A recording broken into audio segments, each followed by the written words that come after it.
മാന്യപ്രേക്ഷകർക്ക് എൻ്റെ പ്രണാമം. പണ്ട് കേരളത്തിൽ ഫാദർ വടക്കൻ എന്നൊരച്ഛനുണ്ടായിരുന്നു, പള്ളിയിലച്ഛൻ. അദ്ദേഹം കുറേ പുതിയ കാര്യങ്ങൾ പള്ളിക്കാർക്ക് കൊണ്ടുപോയി കൊടുത്തിരുന്നു. പള്ളികളിൽ ചന്ദനം ഉപയോഗിക്കാം, പൂവിൻ്റെ പുഷ്പമാല ഉപയോഗിക്കാം, കിണ്ടിയും അതുപോലെയൊക്കെ ഉപയോഗിച്ച് പൂജ നടത്തുക. ഇങ്ങനെയുള്ള തനി ഹൈന്ദവമായ രീതി പള്ളിക്കാർ സ്വീകരിക്കാനായിട്ട് ഒരു ബ്രേക്ക് ത്രൂ പരിപാടികൾ ആവിഷ്കരിച്ചിരുന്നു. ഇന്നത്തെ പത്രങ്ങളിൽ ധാരാളമായിട്ടത് വന്നിരുന്നു. അപ്പം അദ്ദേഹം ജീവിച്ചിരിപ്പില്ല, അദ്ദേഹം കാലം ചെയ്യപ്പെട്ടു. ഏതായാലും അന്ന് പള്ളിക്കാര് ഫാദർ വടക്കനെ കൊല വിളിക്കുന്ന രീതിയിലാണ്, ഈവൻ അച്ഛൻ പട്ടത്തിൽ നിന്ന് പോലും പുറത്താക്കിയിരുന്നു. എന്നിട്ട് പിന്നെ അദ്ദേഹം മാപ്പ് പറഞ്ഞിട്ടാണ് തിരിച്ചു വന്നത്. കുറച്ചു പേർക്കെങ്കിലും അവരുടെ മെമ്മറിയിൽ അത് ഉണ്ടാവും. ഫാദർ വടക്കൻ കൊണ്ടുവന്ന നവീകരണങ്ങളെല്ലാം അടിച്ച് തെറിപ്പിച്ച് പള്ളിക്കാർ മുമ്പോട്ട് പോയി. നിങ്ങൾക്കറിയാം, ഇപ്പോ ആ അച്ഛൻ കൊണ്ടുവന്ന കാര്യങ്ങൾ തന്നെയാണ് ഇപ്പോൾ പള്ളിക്കാർ എടുക്കുന്നത്. അതൊരു പരീക്ഷണം പോലെയാണ്. ഫാദർ വടക്കനെ സ്വീകരിച്ചോ സ്വീകരിച്ചില്ലയോ എന്നുള്ളതല്ല, രണ്ടായാലും എക്സ്പ്ലനേഷൻ ഉണ്ട്. ഒന്നാമത്തെ എക്സ്പ്ലനേഷൻ, ഫാദർ വടക്കനിലൂടെ ഇങ്ങനെയെല്ലാം ചെയ്യിക്കുമ്പോൾ ഹിന്ദുക്കളും ബാക്കി ക്രിസ്ത്യാനികളും എങ്ങനെ പ്രതികരിക്കുമെന്നറിയില്ല. രണ്ട്, ഫാദർ വടക്കന് എതിരെ ആക്ഷൻ എടുക്കുമ്പോൾ പള്ളിക്കാരും ബാക്കിയുള്ളവരും എങ്ങനെ പ്രതികരിക്കും എന്നറിയില്ല. രണ്ടായാലും പ്രതികരണം അറിയാൻ വേണ്ടിയിട്ടാണ് അതൊക്കെ ചെയ്യുന്നത്. അത് കഴിഞ്ഞിട്ടാണ് നമ്മുടെ തിരുവനന്തപുരത്തെ പാളയം പള്ളി ഉൾപ്പെടെ 5-6 വർഷങ്ങൾക്ക് മുമ്പ് മഹാനവമി ദിവസം വിദ്യാരംഭം നടത്തിയത്. അതിൽ നടത്തിയപ്പോഴത്തേക്കും അച്ഛന് ആഗ്രഹമുണ്ട്, നടത്തുമ്പോൾ ക്രിസ്ത്യാനികളും ഹിന്ദുക്കളും എങ്ങനെ പ്രതികരിക്കും, എന്നിട്ട് അതിനെ എതിർക്കുന്നവരെങ്ങനെ പ്രതികരിക്കും, അനുകൂലിക്കുന്നവരെങ്ങനെ പ്രതികരിക്കും, അതൊക്കെ അറിയണം എന്നുള്ളത് ഇവരുടെ ഒരു ട്രയൽ ആൻഡ് എററാണ്. വളരെ അത്ഭുതകരമായ വസ്തുത ഇതേ രീതിയിൽ സംഭവിച്ചതാണ്. കൂടുതൽ നീട്ടി പറയാനുണ്ട്, 1 മണിക്കൂർ പ്രഭാഷണം നടത്താനുണ്ട് ഇതിനെക്കുറിച്ചിട്ട്. അങ്ങനെയാണ് ലിംഗായത്ത് പള്ളി എന്ന് പറഞ്ഞ് ബാംഗ്ലൂരിൽ വന്നത്. ഇത് നേരത്തെ പറയേണ്ടതായിരുന്നു, പക്ഷേ യാത്രയിലായത് കാരണം ഇത് പറയാൻ സാധിച്ചില്ല. 2-3-4 ദിവസങ്ങൾക്ക് മുമ്പായിരുന്നു ഇതിന് പ്രാധാന്യം ഉണ്ടായിരുന്നത്. ആ ലിംഗായത്ത് പള്ളിയിലെ കറക്റ്റായിട്ടുള്ള ഫോട്ടോ വന്നു. ഇഷ്ടംമാതിരി ആൾക്കാർ പ്രതികരിച്ചു. ഹിന്ദുക്കളും പ്രതികരിച്ചു, ക്രിസ്ത്യാനികളും പ്രതികരിച്ചു. കുറേ പേര് പ്രതികരിച്ചത് എങ്ങനെയറിയാമോ? ആ പള്ളി എവിടെയാണെന്ന് പറഞ്ഞാൽ മതി, ഞാൻ പോയിട്ട് അതിനെ തകർത്തിട്ട് വരാം, അതിൻ്റെ അഡ്രസ്സ് താ എന്നൊക്കെയായിരുന്നു വെല്ലുവിളിച്ച കുറേ ക്രിസ്ത്യാനികൾ. കുറേ ഹിന്ദുക്കളും അതേപോലെ തന്നെ വെല്ലുവിളിച്ചു, ഒരേ രീതിയിൽ വെല്ലുവിളിച്ചു, അത് തകർത്തിട്ട് വരാമെന്ന്. ഇവരെല്ലാം അറിയേണ്ട ഒരു കാര്യമുണ്ട്. ഈ തിരുവിതാംകൂറിലെ, തെക്കൻ തിരുവിതാംകൂറിലെ നാടാര് പള്ളി, പുലയ പള്ളി, അതുപോലെ തന്നെ ഈഴവ പള്ളി ഇഷ്ടംമാതിരി ഉണ്ട്. അതിലൊക്കെ പേര് നാടാര്, ഈഴവ, പുലയ എന്നില്ലാന്നേ ഉള്ളൂ. ബാക്കിയെല്ലാം അത് തന്നെയാണ്. ആ മതവിഭാഗത്തിൽ നിന്ന് കൺവേർട്ട് ചെയ്തവരാണ് ആ പള്ളിയിലേക്ക് കൂടുതൽ പോകുന്നത്. ഇവിടെ ലിംഗായത്ത് പള്ളി എന്ന് വെക്കാൻ ഒരു കാരണമുണ്ട്. അത് ഒറിജിനൽ ആണെങ്കിലും ഒരു ഉദ്ദേശം അവർക്കുണ്ട്, ഒറിജിനൽ അല്ല എങ്കിലും ഒരു ഉദ്ദേശം അവർക്കുണ്ട്. രണ്ടിലും ഇത് തല മൂർച്ചയുള്ള വാള് പോലെയാണ് ഇങ്ങനെ ഒന്ന് സംഭവിച്ചത്. പക്ഷെ ഇത് ചെയ്തവരൊരു പക്ഷെ ഇതൊന്നും ഉദ്ദേശിച്ചിട്ടുമായിരിക്കില്ല ചെയ്തത്. അല്ലെങ്കിൽ ഫോട്ടോ എടുത്ത് അപ്ലോഡ് ചെയ്തതോ പോസ്റ്റ് ചെയ്തതോ എന്ത് ചെയ്താലും. ഒന്ന്, ലിംഗായത്തുകാരെ സ്പ്ലിറ്റ് ചെയ്യിക്കാൻ ക്രിസ്ത്യാനികൾ വഹിച്ച പങ്ക് വിവരണാതീതമാണ്. അത് ക്രിസ്ത്യാനികൾ വളരെ വ്യക്തമായിട്ട് പറയുന്നുണ്ട്.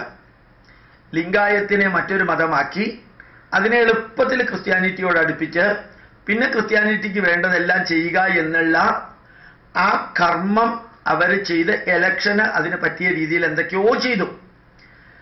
ഏതായാലും ക്രിസ്ത്യാനികളുടെ ആഗ്രഹമായിരുന്നു, ലക്ഷ്യമായിരുന്നു, മാർഗമായിരുന്നു ഹിന്ദുവിനെ സ്പ്ലിറ്റ് ചെയ്യിച്ചിട്ട് ഒരു വിഭാഗത്തിനെ മാറ്റുക. അതവർ വിജയിച്ചു. ഇനി ഈ ലിംഗായത്തുകാരെ മറ്റ് ക്രിസ്ത്യാനികളുടെ കൂട്ടത്തിൽ പെടുത്താതിരിക്കാൻ എളുപ്പ വഴി എന്താ? മാത്രമല്ല, ലിംഗായത്തുകാരെ മാസായിട്ട് ക്രിസ്ത്യാനികളാക്കാൻ എളുപ്പ വഴി എന്താ? പള്ളികളിൽ ലിംഗായത്ത് പള്ളി എന്ന് എഴുതി വയ്ക്കാം.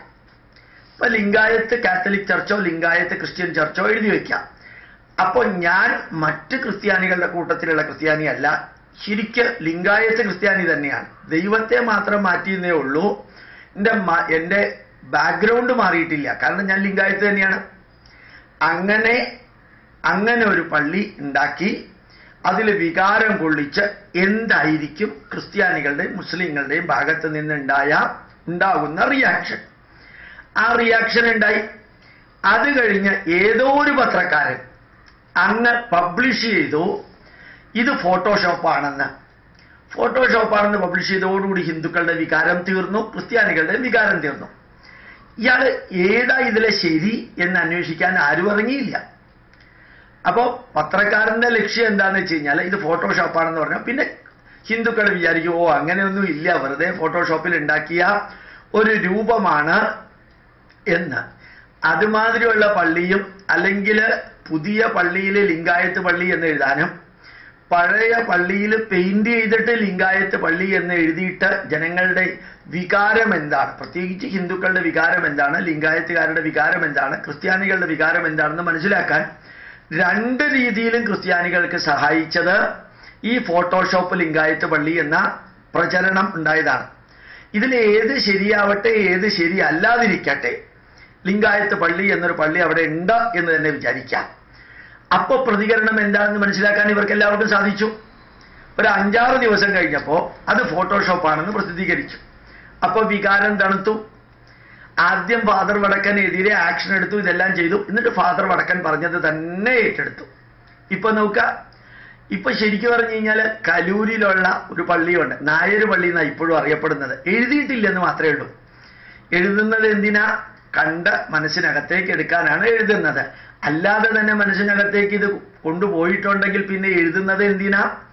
നായർ പള്ളി, ഈഴവ പള്ളി, പുഴയ പള്ളി, കുംഭാര പള്ളി എന്ന് പറഞ്ഞിട്ട്, സാംബവ പള്ളി എന്ന് പറഞ്ഞിട്ടൊക്കെ ഉണ്ട് പാഠശാലയിലൊക്കെ. ആ പേരിൽ അറിയപ്പെടില്ല. അത് എല്ലാവരുടെയും മനസ്സിലുണ്ട് ഇത് ഇന്ന വിഭാഗക്കാരുടേതാണ് എന്നുള്ള രീതിയിൽ. അപ്പൊ ശരിക്ക് ഇവിടെ ഫോട്ടോഷോപ്പ് പള്ളിയാണെങ്കിലും ശരി, ഒറിജിനൽ പള്ളിയുടെ ഫോട്ടോ ആണെങ്കിലും ശരി, യാഥാർത്ഥ്യമുള്ളതാണെങ്കിലും യാഥാർത്ഥ്യം ഇല്ലാത്തതാണെങ്കിലും ക്രിസ്ത്യാനികള് അവരെ ഉദ്ദേശിച്ച സ്ഥലത്തേക്ക് അത് കൊണ്ടുവന്ന് കെട്ടിക്കാൻ സാധിച്ചു. മാത്രമല്ല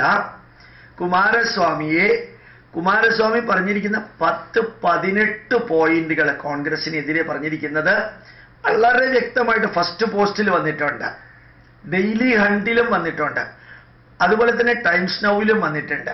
കുമാരസ്വാമി കോൺഗ്രസിനെതിരെ പറഞ്ഞത് അങ്ങനെ കോൺഗ്രസിനേക്കാൾ എത്രയോ ഭേദമാണ് BJP എന്ന് പറഞ്ഞതും അതിനകത്തുണ്ട്. പക്ഷെ എലക്ഷൻ കഴിഞ്ഞ് റിസൾട്ട് വന്നപ്പോൾ യെച്ചൂരിയിലൂടെയും ബാക്കിയുള്ളവരിലൂടെയും മതക്കാരോ മതമല്ലാത്തവരോ ഒപ്പോസിഷൻകാരോ ഒരുമിച്ച് ചേർന്ന് രണ്ട് ശക്തമായ ശത്രുക്കളെ ഒരുമിച്ച് കൊണ്ടുവന്ന് ഇയാൾക്കെതിരെ BJPക്കെതിരെ പ്രവർത്തിപ്പിക്കാൻ പുറകിൽ ചരട് വലിച്ചവരിൽ ക്രിസ്ത്യൻ നേതാക്കന്മാർ ഉൾപ്പെടെ ഉണ്ടാവും. അവർ വിചാരിച്ച കാര്യം അവർക്ക് നടത്താൻ സാധിച്ചു. എന്ത് വേണമെങ്കിലും നടന്നോട്ടെ, പക്ഷെ ഇങ്ങനെ കൂടി ചിന്തിക്കാൻ നമുക്ക് സാധിക്കണം എന്ന്. ഇത് ഫോട്ടോഷോപ്പ് ആണെന്ന് പറഞ്ഞ് പ്രസിദ്ധീകരിച്ച പത്രത്തില് അത് ഫോട്ടോഷോപ്പ് ആണെന്നുള്ളതിന് ഓതന്റിക് ആയിട്ടൊന്നുമില്ല. ഒരു പത്രത്തിൽ വരുന്ന വാർത്തയൊക്കെ 100% ശരിയാവണമെന്ന് ഒരു നിർബന്ധമില്ല. അവർക്ക് കൂളായിട്ട് അത് പ്രസിദ്ധീകരിച്ചു കഴിഞ്ഞാൽ അവരുടെ ഉത്തരം കഴിഞ്ഞു, ഒരു ഉത്തരവാദിത്വം കഴിഞ്ഞു. ഒരു പക്ഷേ അവർ തന്നെ പൈസ മേടിച്ചിട്ടാണോ ഇത് ഫോട്ടോഷോപ്പ് പള്ളിയാണെന്ന് പറഞ്ഞത്? അത് പറഞ്ഞുകൂടാ. യഥാർത്ഥത്തിൽ ഒരു പള്ളി അവിടെ ഉണ്ടായിരുന്നു, അതിൻ്റെ ഇടതുവശത്ത് ലിംഗായത്ത് എന്ന് എഴുതാൻ ഇത്രയധികം സമയം വേണോ? അങ്ങനെ യഥാർത്ഥത്തിൽ ഒരു പള്ളി ആക്കിയിട്ടുണ്ടെങ്കിലും പിന്നെ ചോദ്യം അത് എവിടെയാണെന്ന് പറ. ഈ ഫോട്ടോയിൽ കാണുന്ന സാധനങ്ങളൊക്കെ എവിടെയാണെന്ന് പറയാൻ അതിനെക്കുറിച്ച് വിവരിക്കുന്നവർക്ക് സാധിക്കുമോ? നമ്മുടെ മുഖ്യമന്ത്രി ഏതെങ്കിലും ഒരു കാര്യത്തെക്കുറിച്ച് വിവരിക്കുമ്പോൾ അതെല്ലാം അദ്ദേഹം നേരിട്ട് ചെന്ന് കണ്ടത് മാത്രമേ വിവരിക്കാൻ പറ്റുള്ളൂ. ഒരു ഹൈക്കോടതി സുപ്രീം കോടതി ജഡ്ജി വിധി പ്രഖ്യാപിക്കുമ്പോൾ അദ്ദേഹം ആ സംഭവം നേരിട്ട് എന്ന് കണ്ടതാണോ വിധി പ്രഖ്യാപിക്കുന്നത്? അല്ല, 2 അഡ്വക്കേറ്റുമാർ പറയുന്നതിൻ്റെ ഗുണങ്ങളും ദോഷങ്ങളും നോക്കിയിട്ടാണോ? ഒരു ജില്ലാ കളക്ടർ ഏതെങ്കിലും കാര്യത്തെക്കുറിച്ച് തീരുമാനം എടുക്കുന്നത് എല്ലാം നേരിട്ട് എന്ന് കണ്ടിട്ടാ? ഒരു വില്ലേജ് ഓഫീസർ സർട്ടിഫിക്കറ്റ് തരുന്നത് എല്ലാ വീടുകളിലും ചെന്ന് കണ്ടിട്ടാണോ സർട്ടിഫിക്കറ്റ് തരിക? അപ്പൊ എളുപ്പ വഴി എന്താ അറിയാമോ? ഇത് എവിടെയാന്ന് പറ, ഞാൻ അതിനെ ഇപ്പൊ തല്ലി തകർത്തിട്ട് വരാം. അല്ലെങ്കിൽ എവിടെയാന്ന് പറ, അത് വസ്തുതകൾ അറിയാതെ നിങ്ങൾ എന്തിനാ പറയുന്നത്? വസ്തുതകൾ അറിയുന്ന വെച്ചാൽ നമ്മൾ അല്ലെങ്കിൽ ആരാണോ ഇതിനെക്കുറിച്ച് പറയുന്നത് അവർ ബാംഗ്ലൂരിൽ എന്നിട്ട് ഈ ഫോട്ടോയുടെ അടിസ്ഥാനത്തിലുള്ള എവിടെയാണെന്ന് അന്വേഷിക്കണം. അപ്പൊ ആ ഫോട്ടോ ഇട്ടവനോ പത്രത്തിൽ വരുമ്പോഴോ മാധ്യമങ്ങളിൽ വരുമ്പോഴോ അതൊന്നും വിശ്വസിക്കരുത്. അതാത് സ്ഥലത്ത് എന്ന് കണ്ടിട്ട് വേണം. മാറാട് കൊലപാതകം നടന്നിട്ടുണ്ടെങ്കിൽ മാറാടിൽ കൊല നടന്ന സമയത്ത് അവിടെ ചെന്നത് നേരിട്ട് കണ്ടാലേ ഞങ്ങൾ വിശ്വസിക്കുള്ളൂ എന്ന് പറയുന്ന ഒരു വിഭാഗം ചില കാര്യങ്ങളിൽ മാത്രം. ബാക്കിയുള്ളതിലൊക്കെ പത്ര റിപ്പോർട്ടുകളും മാധ്യമ റിപ്പോർട്ടുകളും വാട്സപ്പ് റിപ്പോർട്ടുകളും ഫേസ് പേജ് റിപ്പോർട്ടുകളും യൂട്യൂബ് റിപ്പോർട്ടുകളും എല്ലാം സ്വീകരിക്കാം. എനിക്ക് ഇതിലെന്ന് തോന്നുന്നതിനെ മാത്രം ഇതെവിടെയാണെന്നുള്ളത് വസ്തുതകൾ അറിയാതെ താൻ പറയരുത്. കാരണം ഞാനത് വിശ്വസിക്കണില്ല. അല്ലെങ്കിൽ എനിക്ക് അനുകൂലമാണെങ്കിൽ അങ്ങനെ ഉപയോഗിക്കണം, പ്രതികൂലമാണെങ്കിൽ അങ്ങനെ ഉപയോഗിക്കണം. രണ്ടുമാണെങ്കിൽ രണ്ട് രീതിയിലും എനിക്ക് ഉപയോഗിക്കാൻ പാകത്തിന് കാര്യങ്ങളെ വളച്ചൊടിക്കണമെങ്കിൽ താൻ അവിടെ ചെന്ന് കണ്ടിട്ടുണ്ടോ എന്നൊരു ചോദ്യത്തോടു കൂടി ഇതിനെ ബ്ലോക്ക് ചെയ്യാൻ പറ്റും. അങ്ങനെയാണ് ഈ ലിംഗായത്ത് പള്ളി അതവിടെ ഉണ്ടാവട്ടെ ഉണ്ടാവാതിരിക്കട്ടെ ഒരു ഉജ്ജ്വല ട്രയല് നികൃഷ്ടവും നീചവും നിന്ദ്യവുമായ രീതിയിൽ ഹൈന്ദവ ധർമ്മത്തെ സ്പ്ലിറ്റ് ചെയ്യിച്ചിട്ട് ഡിവൈഡ് ആൻഡ് റൂൾ എന്ന് മാത്രം പറഞ്ഞ് അവരെ ഹിന്ദുക്കളെ ഡിവൈഡ് ചെയ്ത് അതിൽ നിന്ന് ലിംഗായത്ത് എന്നൊരു മതം ഉണ്ടാക്കി അതിന് അപ്രൂവൽ നേടി അവർക്കൊരു പള്ളിയും കൂടി. അവർ വേറൊരു മതമാണെങ്കിൽ അവർക്കൊരു പള്ളി ഉണ്ടാക്കിയാൽ പിന്നെ ബാക്കിയുള്ളവർക്ക് എന്താ വിഷമിക്കേണ്ടതെന്ന് ക്രിസ്ത്യാനികൾക്ക് ചോദിക്കാമല്ലോ. അങ്ങനെ കാൽക്കുലേറ്റഡ് ആയിട്ടുള്ള രീതിയിൽ കാര്യങ്ങൾ പോകുമ്പോൾ ഓർമ്മിക്കുക, രണ്ടായാലും ശരിയാണ്. എങ്ങനെയായാലും പൂച്ച 4 കാല് കുത്തിയേ വീഴുള്ളൂ എന്ന് പറയാറുണ്ട്. ക്രിസ്ത്യാനികൾക്ക് കിട്ടാനുള്ളത് രണ്ടിൽ നിന്നും കിട്ടി. ഒറിജിനൽ പള്ളി ഉണ്ടെങ്കിലും അതിൽ നിന്നും കിട്ടി, ഫോട്ടോഷോപ്പ് ആണെങ്കിൽ അതിൽ നിന്നും കിട്ടി. ഇനി ഒന്നുകൂടി ഓർക്കാം, ഇല്ലാത്തത് ഉണ്ടാക്കാനും ഉള്ളത് ഇല്ലാതെയാക്കാനും ക്രിസ്ത്യാനികൾക്ക് നല്ലോണം അറിയാം.